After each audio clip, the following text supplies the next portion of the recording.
V februári 1992 sa v sále Parku kultúry a oddychu Čierneho orla v Prešove uskutočnil prvý ročník festivalu Jazz Prešov, ktorý otváral tanečný orchester Petra Olejára z Prešova.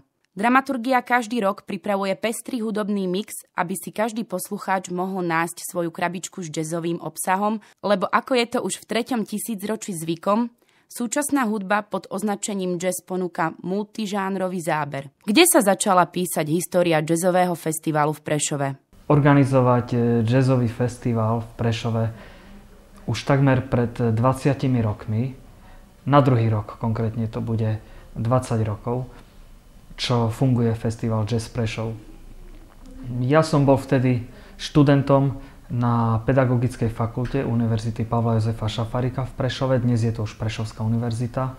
Bol som študent hudobnej výchovy a slovenského jazyka a hral som v takej študentskej kapele, ktorá sa tvárila, že hrá jazz. Nebol to nejaký veľký jazz, ale v každom prípade to boli ľudia podobne zanietení ako ja, ktorí majú radi túto hudbu. A videli sme, že akcia podobného charakteru v Prešove absentuje, tak sme sa rozhodli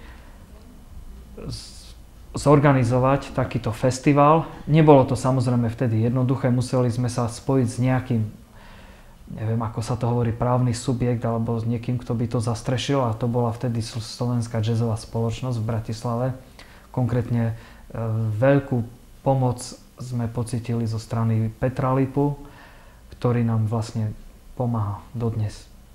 Aké významné osobnosti sa za ten čas stihli zúčastniť tejto oslavy hudby? Koncert asi z roku 1997, kedy u nás hral Jarek Šmietana s triom, ten sa tak zapísal ako taký prelomový. Jarek Šmietana je gitarista poľského pôvodu, ale je naozaj celosvetovo uznávaným. Od roku 2007 spolupracujeme s bratislavskými jazzovými dňami a vďaka tomu tu máme vždy, každý rok aspoň jedného headlinera z Bratislavy. V roku 2007 to bol Mike Stern,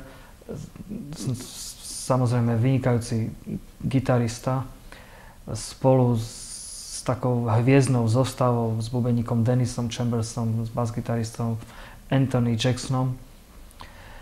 O rok na to bola famózna huslistka Karen Briggs, takisto zo Spojených štátov. Ďalší rok, to vlastne bolo minulého roku, sme tu mali snad jedného z najlepších svetových kontrabasistov, Christiana McBrida s jeho triom. No a tohto roku to bola taká mladá generácia amerických jazzmenov zastúpená Christianom Scottom, známym trubkárom z New Orleansu. Aká je odozva? Odozva je vždy vynikajúca, musím povedať. Tie prvé roky sme samozrejme bojovali trochu s tým, aby si Prešovčania zvykli na to, že ten festival tu je, že je tu jazz nejaký.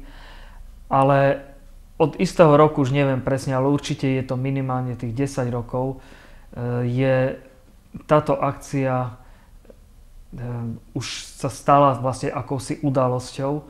Ideou festivalu bolo propagovať kapely prešovského regiónu a v polovici programu dať priestor profesionálnym slovenským skupinám.